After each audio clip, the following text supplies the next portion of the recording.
Is the Trump trifecta finally cracking? From secret slush funds to controversial cabinet picks, watch how Congress is, for the first time, starting to push back against the White House. Colorado Democratic Senator John Hickenlooper is one of those lawmakers proposing a vote today. He joins us now from Capitol Hill. Senator, thanks for taking a minute out of the chamber for us. Voting on this First Amendment to kill the fund remains open right now. How are things looking from where you stand? Well, I think there's so many amendments. And I mean, the bottom line is this fund is insanity, right? And the fact that you could have a fund like this that's essentially a slush fund, weaponization is kind of a joke to everybody. It's hatched by President Trump and his family. It was all going to go to benefit them. They sued the IRS for $10 billion because their information that was released along with the information of 60,000 other taxpayers. Evidently, the Trumps aren't always taxpayers because there's an argument here that's going to protect them from that. But somehow they deserve something for that. And somehow people like the insurrections at the January 6th at the Capitol, the people like Tina Peters out in Colorado, who was arrested, put in jail for, breaking the law around our election security. And now she's somehow gone from a convicted felon. She had committed 4 felonies, and now somehow she's a victim. I mean, it's enough to. I mean, Tina Peters is not a victim; she's a criminal. So, acting AG Todd Blanche did say that this anti-weaponization fund, or so-called slush fund, as some of you and your colleagues have referred to it, is dead. Why is it so important then to get on the record with it? Well, because I think this administration has a record as long as my arm of saying one thing and then doing another. And I don't think there are very many people in Colorado or around this country that really believe that suddenly in a few weeks this doesn't appear again. So better now, while we have the chance, while they need the votes, to put this thing once and for all into the trash. You wrote a recent op-ed arguing that we should not give money to those who tried to overturn the 2020 election. You just made that argument again here with us. Beyond just this fund, are you concerned that there's a larger effort to rewrite what happened on January 6th? Of course. This is all part of a concentrated effort by President Trump and his closest supporters to rewrite history. He wants to make sure that he is remembered as someone who was unfairly denied that election victory in 2020, that somehow there was cheating and stealing. I mean, every single survey, every review showed there was no election fraud in 2020. It's all this baseless conspiracy theory. It's nonsense. And we have it in Colorado. We were the pioneers of vote by mail. He claims that our vote by mail was somehow, and this is what Tina Peters got wrapped up in, that somehow it was breached in some way, which is a joke. Vote by mail was created basically by Republican clerks in rural parts of the state as a way to lower costs, increase turnout, and basically make sure there's absolute security. And the people that get most benefited by it are seniors and rural people that would have had to drive a long way to vote, mostly Republican voters. So this was originally, vote by mail was to make it high turnout for everybody, but also for key components of the Republican voting bloc. So the notion that this is something that has been corrupted or is even possible to corrupt. We have these things called statistically accurate audits that go on during the election to make it all but impossible for fraud to occur without us finding out. So, again, this is one giant corruption of what a historical fact is. President Trump lost the election in 2020. He refuses to admit it. So, therefore, he's got to invent all these reasons and victims. I mean, Tina Peters she's a criminal. So everything else would be discretionary spending, Congressman. Well, it would be. Well, I'll tell you what. To reclaim my time. I can settle how the American people are feeling about this economy because I have the data on it right here from Fox News just the other week on the president and this administration's handling of the economy.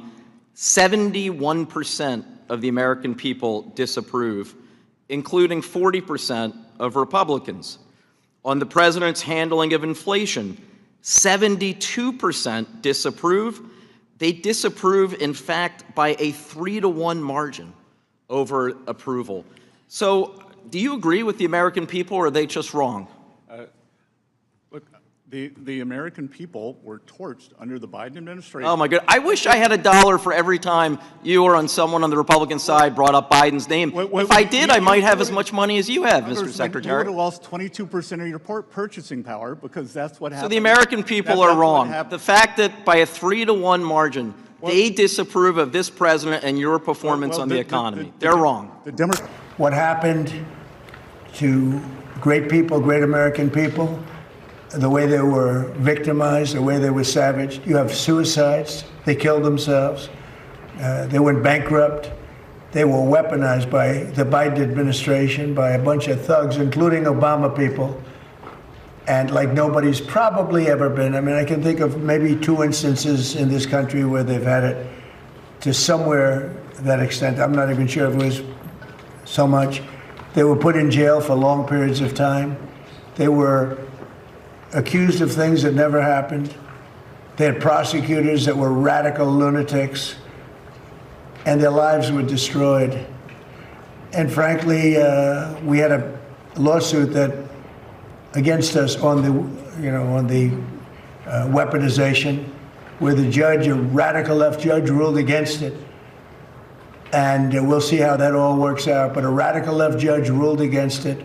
But these people, their lives have been destroyed. Their families have been destroyed, many of them. I'm not just talking about a few people, many of them.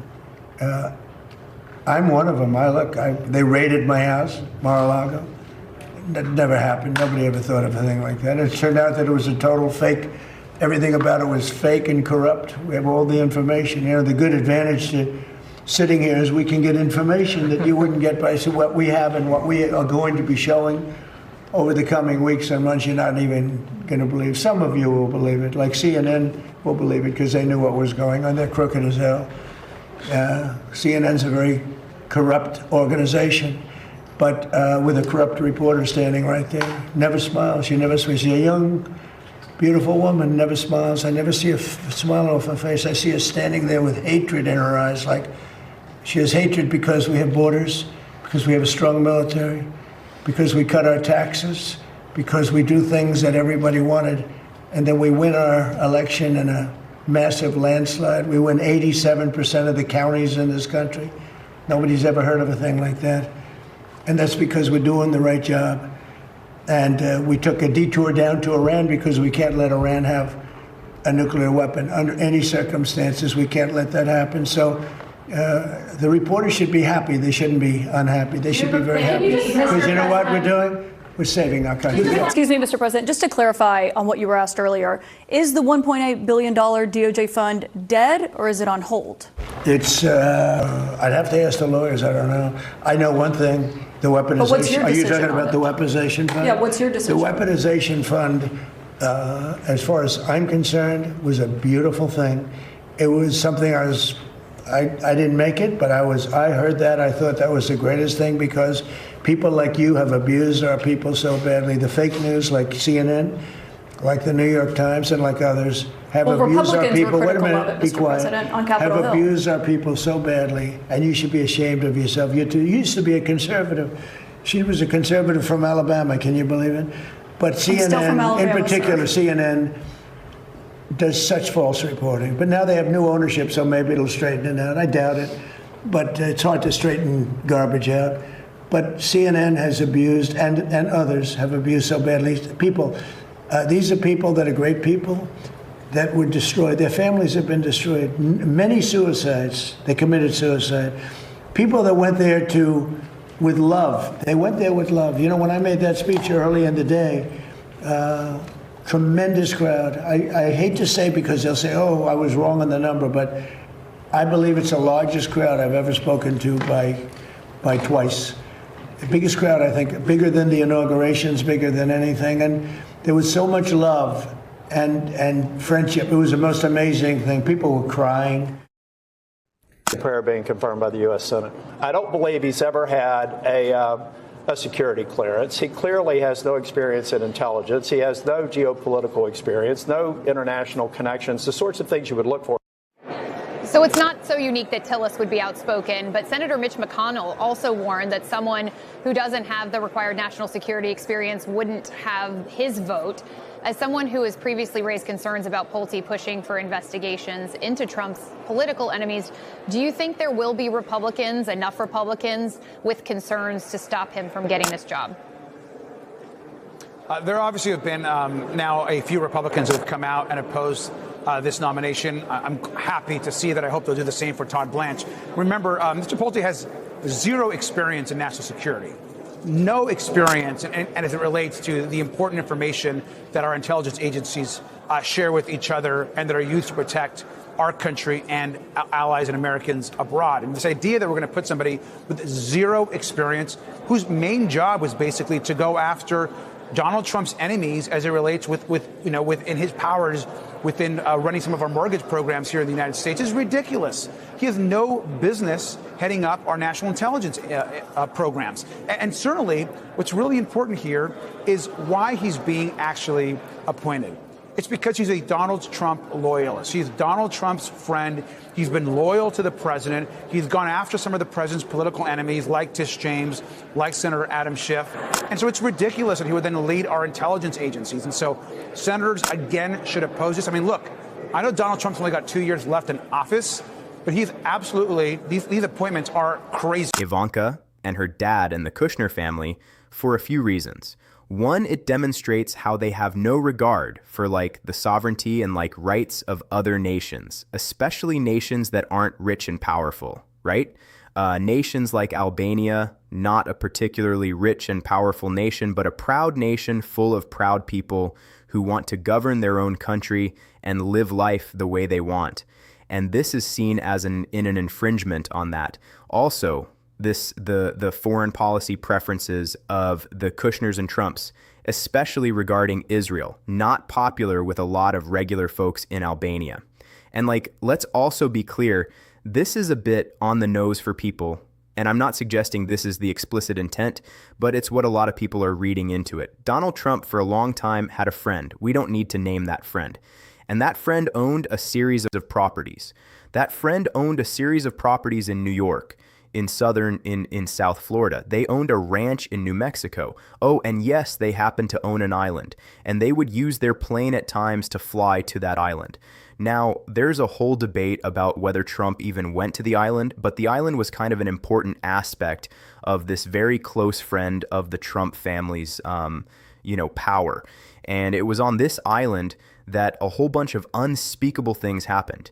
But even the speakable things, just how the rich and wealthy and well-connected met there to conspire against the international working class when they weren't doing the illegal evil stuff. Again, unspeakable as it is, they were doing the legal evil stuff, which was getting together the richest people in the world so they could conspire against you to crush workers, to crush communities, to crush the environment, whatever it may be.